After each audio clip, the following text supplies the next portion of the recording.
Assalamualaikum warahmatullahi wabarakatuh. Perkenalkan, kami yang beranggotakan Nabila, Puspa, Sylvia, Wina, dan saya, Bagus Yoga, ingin mengulas sedikit tentang kurikulum yang ada di negara Singapura. Video ini dibuat ditujukan untuk tugas mata kuliah pengembangan kurikulum. Selamat menyaksikan.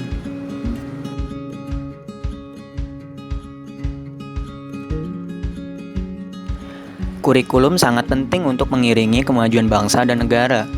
Kurikulum menjadi penentu masa depan anak bangsa yang akan meneruskan pembangunan bangsa.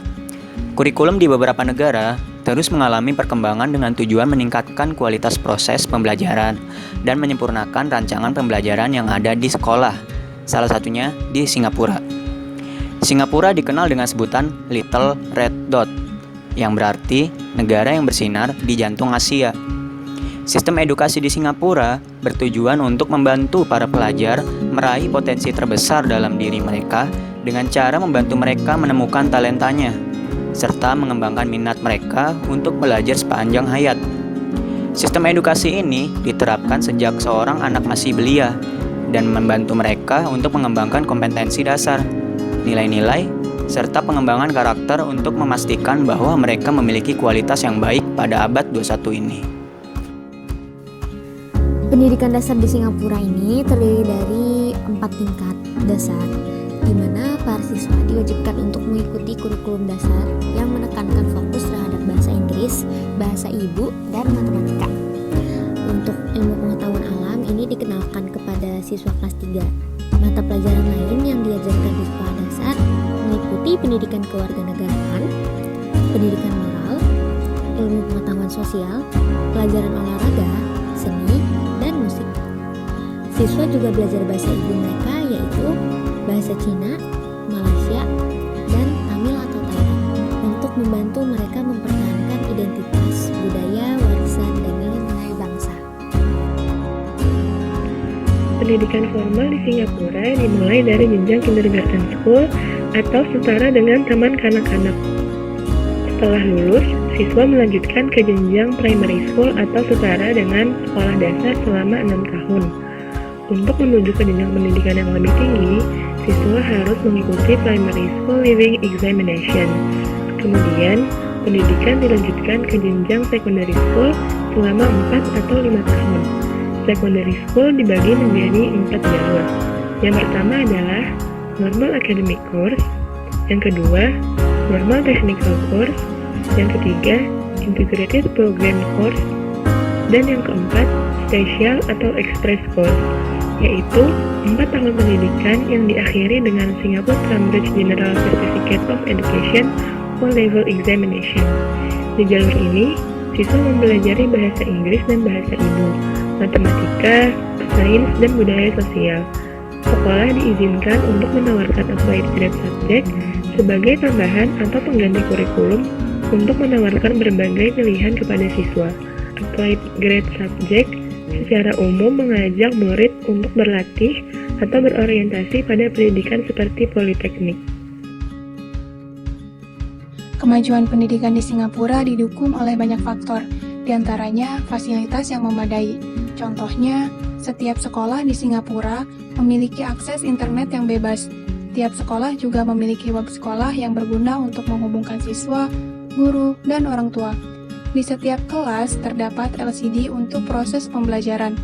Fasilitas lainnya yaitu tersedianya sistem transportasi yang memiliki akses ke semua sekolah di Singapura yang memudahkan siswa untuk menuju ke sekolahnya.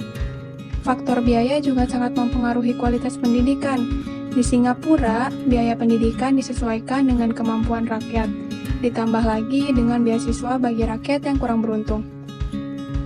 Tujuan pendidikan di Singapura mengerucut pada visi dan misi pendidikan tersebut. Visi dari pendidikan di Singapura memberikan kesempatan bagi para pelajar untuk merasakan aturan sistem pendidikan yang selalu meletakkan keunggulan dan menempatkan diri sebagai bagian dari komunitas dunia. Biaya kuliah di Singapura untuk siswa internasional bervariasi dan bergantung pada program studi yang dipilih.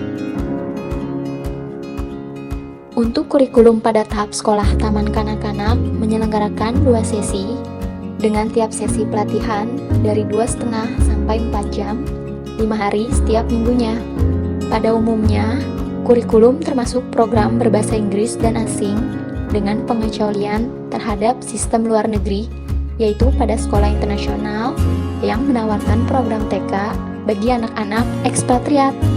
Pada tahap dasar, kurikulum ini terdiri dari pengajaran bahasa Inggris, bahasa daerah, dan matematika. Dengan mata pelajaran tambahan seperti musik, kesenian, dan kerajinan tangan. Pembelajaran fisik dan sosial ilmu pengetahuan sudah diajarkan sejak kelas 3 SD. Kurikulum pendidikan lanjutan mencangkup bahasa Inggris, bahasa daerah, matematika, ilmu pengetahuan, dan kemanusiaan. Pada tingkat lanjutan 3, siswa dapat memilih pilihan mereka sendiri. Kurikulum pada sekolah lanjutan di Singapura dikenal di seluruh dunia atas kemampuannya mengembangkan siswa melalui pemikiran yang kritis dan keterampilan intelektual.